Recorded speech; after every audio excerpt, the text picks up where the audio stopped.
The Walt Disney Company is reportedly planning to build a second Walt Disney World? No way! Well, let's just say, not in the way you might expect. And it's a huge risk that could sink the company's biggest, best golden goose that keeps the whole house of mouse from crashing down.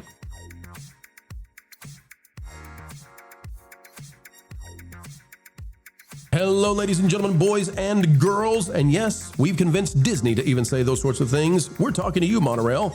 It's time to dive in here on TPP, where all the news should be fun. A huge scoop by Caroline Reed and some more. She's usually at Forbes. This time a different article, but it's talking about something that has massive ramifications for Disney, its stock, its investors, and a lot of the entertainment and tourism industry. A second Disney World? Maybe. We'll explain right now. Is a second Walt Disney World resort on the way? Well, it just might be, and there's some indications that's what Disney is planning. It's a risk, an incredible risk, like you rarely see. From That Park Place by myself, WDW Pro, it says, breaking, Disney potentially planning a second Disney World in the Middle East, an incredibly unnecessary risk. Now, we want to give a shout out to two names that you've heard of before. We're going to get to them in just a second, but Caroline Reed from Forbes is involved in this one, in the scooping and the reporting. Hang tight, we'll talk about it. The Walt Disney Company has just sent signals that it may be developing a second Walt Disney World for its previously announced Middle East theme park in Abu Dhabi. It's a gigantic risk few fully understand. Walt Disney World Resort is not just another Disney asset. It is the crown jewel of the company's owned theme park empire, the physical place where Disney's intellectual property, hotels, transportation, food, merchandise, and vacation economics all converge at the highest level.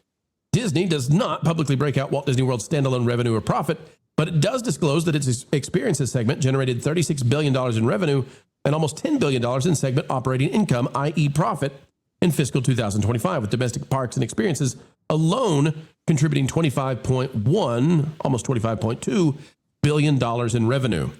Walt Disney World sits at the center of that domestic business, and Disney's own filings identify it as a core component of the domestic parks and resorts portfolio. To give you all some idea, my latest understanding is that Disney World is something like 50% of all of the profits for the Disney company. It's a huge, crazy amount. Now, that has fluctuated from year to year. Sometimes it's been 35, sometimes it's been 40%, but it can be up there around 50%. If you have something, if you're the Disney company, and you have something that generates that kind of profit, one singular asset that generates that kind of profit, you should do everything in your power to take care of it, to protect it. But folks, get ready, because something is changing. I go on to talk about just why this Disney World concept is so important.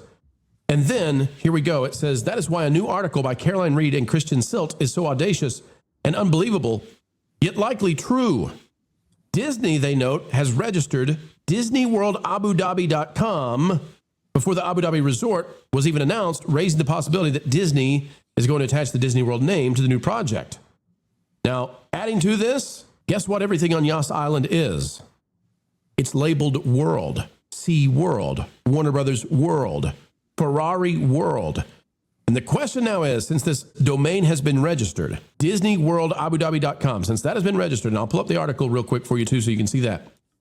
Since that has been registered, was this deal that they got that was supposed to save Bob Iger and the stock and Josh tomorrow become CEO, did they actually give Abu Dhabi, did they give the folks at Abu Dhabi and Yas Island, did they give them permission to use the name Disney World? Because if they did, there is only one Disney World. It's 50% of Disney's profits, many years. If they gave Abu Dhabi, you know this is going to be a tiny, itsy-bitsy indoor theme park in a scorched earth area of the world. If they gave them the rights to use Disney World, and now there's going to be a second Disney World that Disney doesn't even own, it's a licensing agreement. If they did that to get the stock, to rock up a little for Bob Iger as he was getting ready to leave culture, this is insanity, because the name Disney World means something. There's only one vacation capital of the world, and they are risking a tremendous amount by having people say, well, there are two Disney Worlds actually. I don't think people understand the optic problem of this. What do you say, Culture?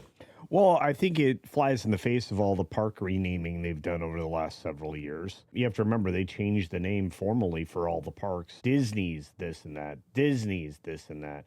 They went on kind of a spree of doing that, and they even renamed some of the park locations. We didn't have Euro Disney anymore. They changed that to Paris Disney. They've got it. Wouldn't it have been safer for them to register the name, Disney Abu Dhabi World? Disney Adventure Abu Dhabi. Like, I can come up with 100 things.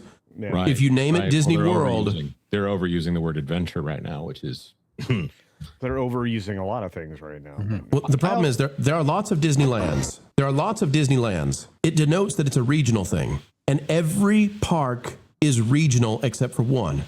And that's Disney World, because it's 40 square miles, because it's twice the size of Manhattan, because it's like 20 resorts, because it's 4 theme parks, because it's water parks. And when you hear I'm going to Disney World, that carries weight all over the world. If you make a tiny itsy bitsy 40-acre indoor park be a second Disney World, you've diluted the idea, and it's a messaging problem that now people don't understand. Oh, that one in Florida is special. Like there's something different about it. And because that drives like 50% of your profit, you should do nothing. You should never risk people not thinking, hey, Disney World is the big kahuna. That's where I'm taking my family.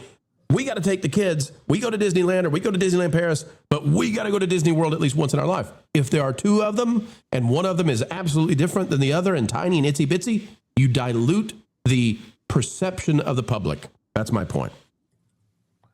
This is something that is, I don't know what level of theme park person you have to have the real understanding of the differences here. Because like a child has to be told which one is the better one, Disneyland or Disney World, because they don't know, because all they hear is Disney. They don't necessarily think, okay, what 4 parks are in the area? How many square miles of whatever do they have?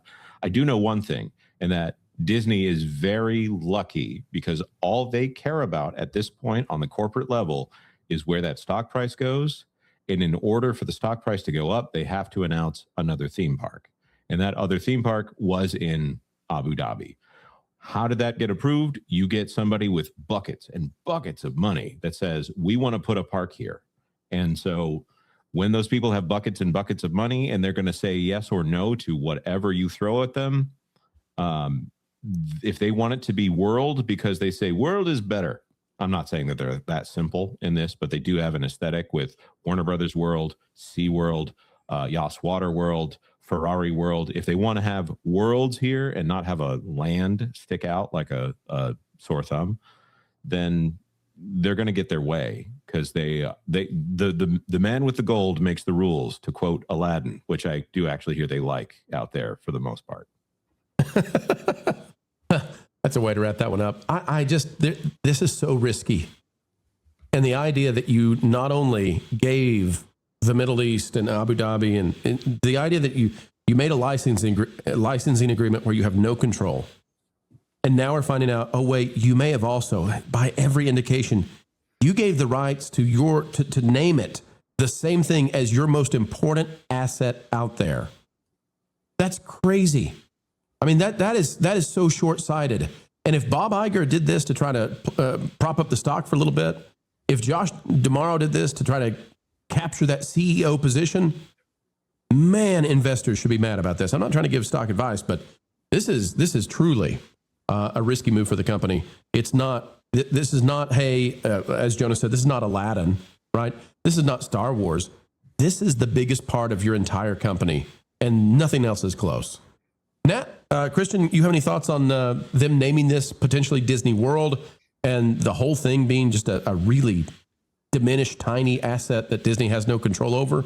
I just have one quick thought. Disney has been basically diluting their brand in Toto for years now with their lectures and their culture war battles. So nothing surprises me at this point. It really is impressive. And it just seems desperate. Like from the beginning, to me at least, it seemed desperate. And we've also seen that a lot of projects in Abu Dhabi usually fail and don't do as well as they think they will, even with all the investment. But sometimes it's just because they want it there. But I'm just thinking of what's currently going on. And if something happens, and for example, there's, something happened at Disney World, now you have to go look at 2 different, think of 2 different ones. So it does come with even more risk when it's going to create Nat, it's going to create a situation where international guests, when they say, I'm going to Disney World, my family's going to Disney World, somebody's going to say, which one? Well, there's only one that's 40 square miles that the company owns that drives half of their profits, and the other one is going to be this little licensing agreement that they don't own, that they don't have any control over it. It's just, it sends them some tiny percentage of the total revenues, and it's like, way to go, Disney. That's a great idea. Yep, that'll work out well. All right, folks, we'll leave it there, but second Disney World could be on the way, but it will definitely not be Walt's Walt Disney World. That much is for sure. Thanks for watching That Park Plays News. For more information, consider checking out www.thatparkplace.com. And don't forget to subscribe, share, like, and send this out on your favorite social media accounts.